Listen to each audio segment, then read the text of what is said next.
말씀 전하겠습니다. 사진을 한번 보실까요? 어디에 있는 목련꽃 같으십니까? 예, 맞습니다. 우리 교회 마당에 있는 목련입니다. 너무 예뻐서 몇 장을 찍어 보았습니다. 목련이라는 꽃말은 나무 위에 펴 있는 연꽃이라는 뜻입니다.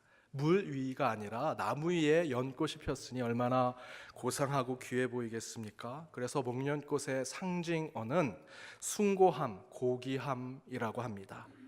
저는 목련을 보면서 나무 십자가 위에서 숭고한 죽음을 맞이하신 예수 그리스도를 생각해 보았습니다.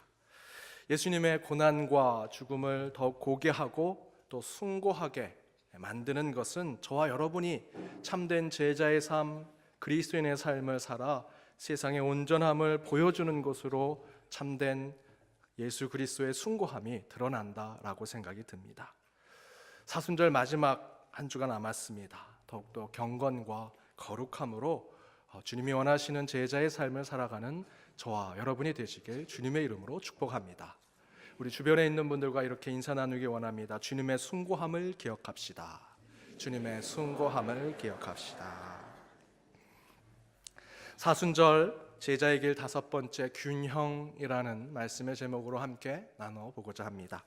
어느 날 남자 집사님이 머리를 아주 시원하게 짧게 자르고 오셨습니다. 그래서 그분이 머리를 자르고 올 때마다 저는 항상 집사님 항상 머리를 시원하게 자르십니다 라고 인사를 드립니다. 그런데 하루는 그 집사님이 제 손을 잡고 하소연을 하십니다. 목사님, 이 머리는 제 아내가 잘라주는 겁니다. 저는 항상 단정하게 잘라달라고 하는데 항상 이렇게 머리를 짧게 잘라줍니다. 그래서 하루는 눈을 뜨고 어떻게 자르는가 봤더니 옆머리를 자르고 거울을 보면서 균형을 맞추려고 또 이쪽 머리를 자릅니다. 근데 이쪽 머리를 더 잘라서 또 이쪽 머리를 자르고 이쪽 자르고 이쪽 자르다 보면 이렇게 짧게 잘라냅니다. 그래서 제가 그 집사님께 그 아내 집사님이 잘 자를 수 있는 방법을 알려드렸습니다. 뭘까요? 공짜는 없습니다. 머리를 자를 때마다 용돈을 한번 줘보십시오. 그랬더니 한 달이 지나고 그분이 오셨는데 머리가 단정하게 자르고 오셨습니다. 그리고 집사님이 제게 이렇게 엄지를 보여주셨습니다. 머리도 균형이 있어야 단정합니다. 수고하고 일하는 것에도 오고 가는 것이 있어야 균형이 맞춰지고 더 열심히 일하고 더 잘할 수 있는 것이지요. 우리 신앙도 마찬가지라고 생각합니다. 조화와 밸런스가 잘 맞춰져야만 건강한 신앙인이 될 수 있습니다. 저는 신앙의 균형에 대해서 2가지가 있다고 생각이 듭니다. 시소와 같은 균형입니다. 한쪽이 무거우면 한쪽이 가벼워지는. 그래서 양쪽의 무게 중심을 잡아줘야 균형이 잡혀지는. 또 다른 하나는 ING와 같은 진행형의 과정을 만들어내는 균형의 신앙입니다. 첫 번째 시소와 같은 균형의 신앙은 이미 단련하여 성숙하게라는 설교에서 말씀을 전한 것입니다. 시소처럼 한 곳이 무거우면 한쪽이 올라가죠. 한쪽이 가벼우면 한쪽이 내려갑니다. 그렇게 되면 안 되고 이 시소가 서로 균형을 잡을 수 있도록 양쪽의 무게 중심을 잡아주는 것, 그러한 신앙이 균형의 신앙이라는 것입니다. 지난 설교 때 성숙한 그리스도인의 신앙을 이렇게 말씀드렸습니다. 사랑은 정의를 담보하는 신앙이 균형의 신앙이다. 또한 믿음은 행동을 담보하는 신앙이 되어야 한다. 성장은 깊이 있어야 하고 예배는 삶의 경건함이 담보되어야 한다. 기도는 실천이 있을 때 우리의 신앙이 성숙해지고 제자의 길을 걸으며 균형의 신앙으로 나갈 수 있다라고 말씀을 드렸죠. 또 다른 하나는 ING와 같은 진행형의 과정을 만들어내는 신앙이 균형의 신앙이다라는 것입니다. 저는 오늘 바로 이 ING 곧 과정을 만들어내는 신앙 속에서 참된 균형의 신앙을 찾아내고 그 신앙 가운데 참된 제자의 삶이 무엇인가 여러분과 함께 나눠보고자 합니다.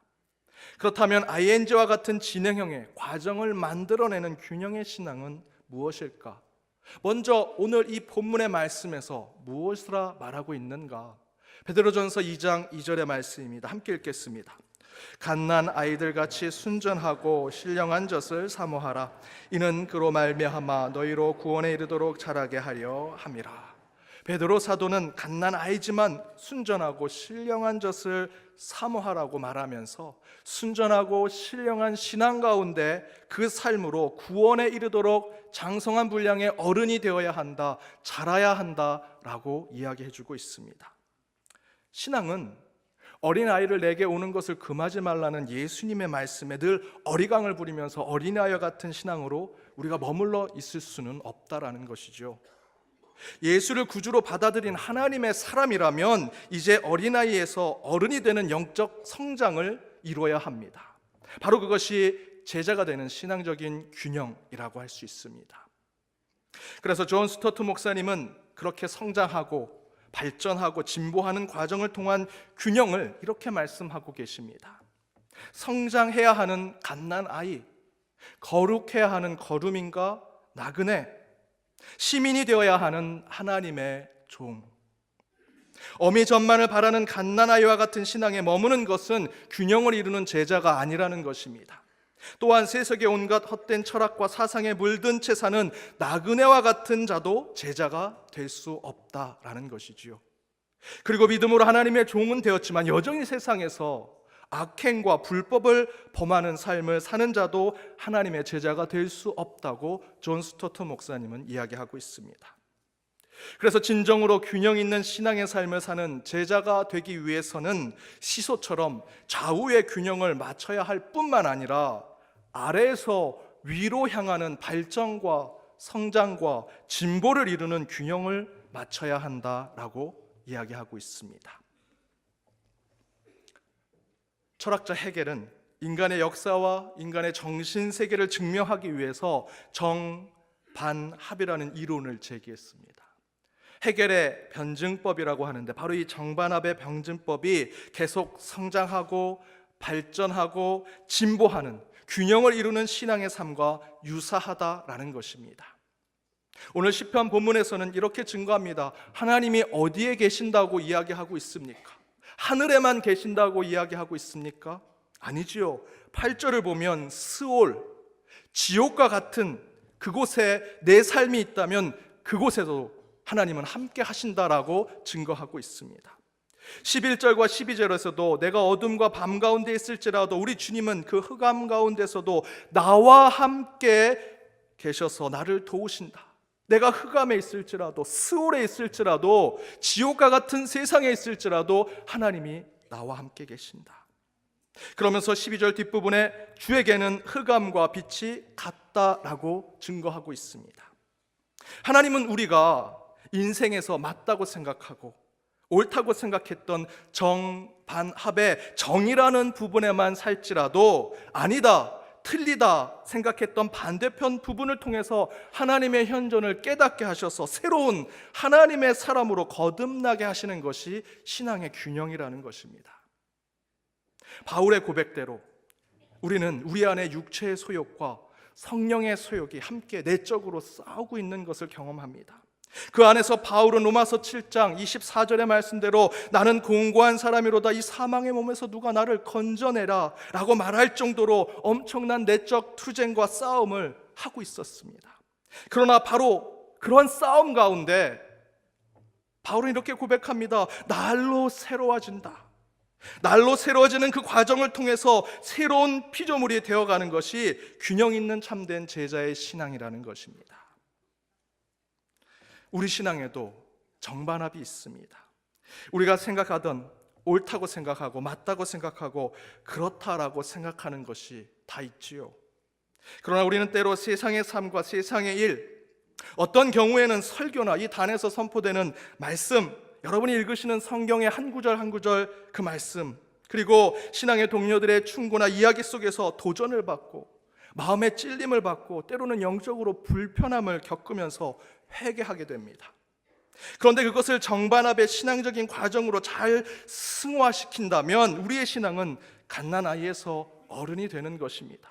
나그네에서 거룩한 사람이 되는 것이고 그저 그런 종교인에서 하나님의 종으로서 살아가는 시민이 될 수 있다라는 것입니다. 따라서 저와 여러분이 이번 사순절 기간에 가져야 할 또 다른 신앙의 균형은 건강한 발전, 건강한 성장과 진보를 이루는 신앙의 삶 가운데 제자의 길을 걸어가야 하는 것입니다. 그렇다면 그런 신앙의 정반합을 통해 성숙한 그리스도인의 삶으로 살아갈 수 있는 제자의 길은 무엇일까? 폴 클로델이라고 하는 프랑스의 외교관이 있습니다. 이는 유명한 기독교 극작가이기도 합니다. 클로델은 19세기 물질주의, 기계주의, 자연주의에 그 지배하던 시절에서 신앙을 잃어버렸습니다. 그리고 허무하며 부도덕한 사회 속에서 자신의 생의 목적을 잃어버리고 살았던 자였습니다.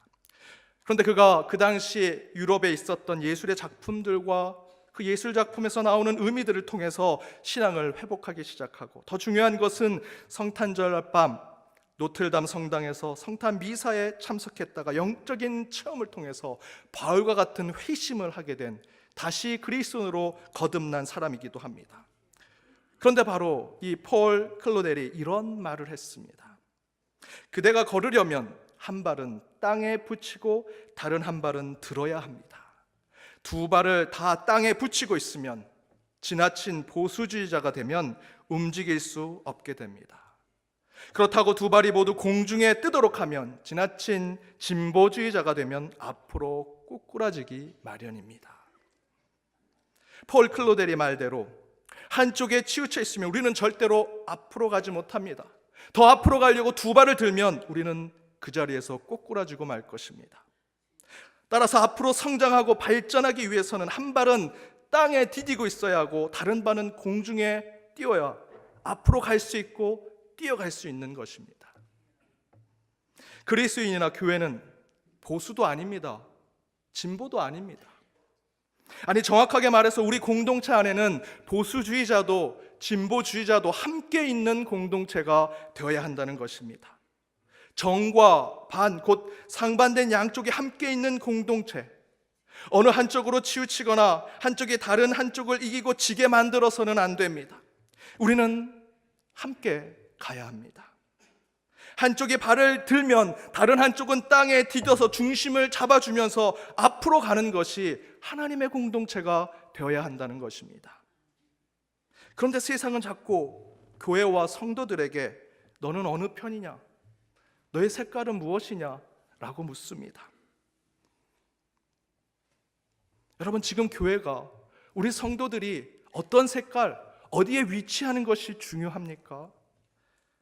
우리는 지금 저 시간의 끝에서 예수 그리스도가 현존하는 시간의 그 타임라인에서 거꾸로 거슬러 우리에게로 오고 계십니다. 그 접점이 예수 그리스도의 재림이라고 할 수 있습니다. 그렇다면 우리도 그 시간의 흐름 속에서 더 주님께 나아가고자 신앙의 정반합으로 성장하고 발전하는 하나님의 자녀, 하나님의 공동체의 교회의 모습을 보여야 할 것입니다. 시간 이 자리에 머물러서는 안 됩니다. 계속해서 주님이 오시는 그 시간을 따라서 우리도 함께 가야 합니다. 이와 같은 신앙의 정반합을 통해 성숙한 그리스도인의 삶으로 갈 수 있는 제자의 길은 ing, 곧 진행형인 과정 속에 주님을 경험하고 느끼고 체험하는 것이 참 제자라고 할 수 있습니다. 신앙의 균형은 한 점에 머무는 것이 아닙니다. 그 점이 이어져서 선분으로 계속해서 나아가는 것이 신앙의 균형입니다. 그래서 사도 베드로는 이렇게 증거했습니다. 4절과 5절의 말씀입니다. 함께 읽겠습니다. 사람에게는 버림바가 되었으나 하나님께는 택하심을 입은 보배로운 산돌이신 예수께 나아가 너희도 산돌같이 신령한 집으로 세워지고 예수 그리스도로 말미암아 하나님이 기쁘게 받으실 신령한 제사를 드릴 거룩한 제사장이 될지니라. 4절에서 예수님을 어떤 분으로 묘사합니까? 하나님의 어린 양 예수. 그러나 그 예수는 사람에게 버림바가 되었습니다. 하지만 그 버린 예수를 하나님께서 택하셔서 어떤 자로 만들어 주셨습니까? 산돌과 같은 분이 되셨다. 산돌 무엇입니까? 영어로 리빙 스톤. 어떻게 돌이 살아 있을 수 있겠습니까? 그러나 성경은 예수님이 바로 이런 역설과 모순을 이겨내신 존재로서 고정되거나 어느 한순간에 멈춰있는 존재가 아니라 살아있는 돌, 산돌, 리빙 스톤이라고 증거하고 있습니다. 그런 살아있는 돌, 곧 산돌과 같으신 예수님을 우리가 영접하고 맞이하며 그분을 닮아 제자로 살겠다 결심하면 사도 베드로는 우리가 2절에 순전하고 신령한 젖을 사모하는 갓난아이에서 5절에 거룩한 제사장이 될 수 있을 것이라 우리에게 알려주고 있습니다. 사랑하는 여러분, 신앙은 균형입니다. 시소와 같이 양쪽의 무게 중심을 잡는 것이 필요합니다. 그러나 더 나아가서 더욱 성숙한 제자가 되기 위해서 우리는 신앙의 정반합을 통해 갓난아이에서 거룩한 제사장으로 나아가는 자들이 되어야 합니다. 거류민과 나그네에서 거룩한 하나님의 백성이 되는 ING, 진행하며 계속되는 신앙의 삶으로 영적 균형을 이루는 자들이 되어야 한다는 것입니다. 성 어거스틴의 말로 오늘 말씀을 마치고자 합니다. 성 어거스틴이 이렇게 얘기합니다. 하나님은 구부러진 막대기를 가지고 똑바른 선을 그리십니다. 여러분, 저와 여러분은 구부러진 막대기입니다. 그래서 하나님이 어떻게 하십니까? 넌 구부러져 있으니 내가 펴줄게. 넌 그대로 있어라. 내가 자비와 긍휼을 베풀게. 아닙니다. 하나님께서 구부러진 막대기와 같은 저와 여러분을 들어서 곧은 선을 그어주신다라는 것입니다. 구부러진 막대기와 같은 저희가 하나님을 만나면 곧은 선을 그을 수 있습니다. 여러분, 그 주님을 만나십시오. 이번 마지막 사순절에 구부러지고 망가진 우리를 더욱 들어 사용하시는 주님을 만나 새로운 피조물로 사순절을 보내시는 저와 여러분이 되기를 주님의 이름으로 축복합니다. 함께 기도하겠습니다. 살아 역사하신 하나님, 말씀에 결단하며 나아갑니다. 주님들 균형을 지켜 중심을 잡고 온전한 길로 나아가는 심령들이 되게 하여 주옵소서. 이를 위해 나와 다른 것, 나에게 도전을 주는 것, 때로는 나에게 신앙적으로 불편하게 하고 마음에 찔림을 주는 것에 멀리하거나 떠나지 않게 하시고 그것들을 끌어안아 하나님이 원하시는 성장과 발전, 진보를 이루는 모든 성도들이 되게 하여 주옵소서. 사순절에 구부러지고 망가진 우리의 삶을 들어 사용하여 주심을 감사드립니다. 주님 앞에 죄인임을 고백하며 나아가오니 저희의 삶 가운데 겸손과 사랑을 허락하시어 남을 대접하고 축복하는 삶으로 사순절을 보내게 하여 주옵소서. 이 모든 간구 예수님의 이름으로 기도드립니다. 아멘.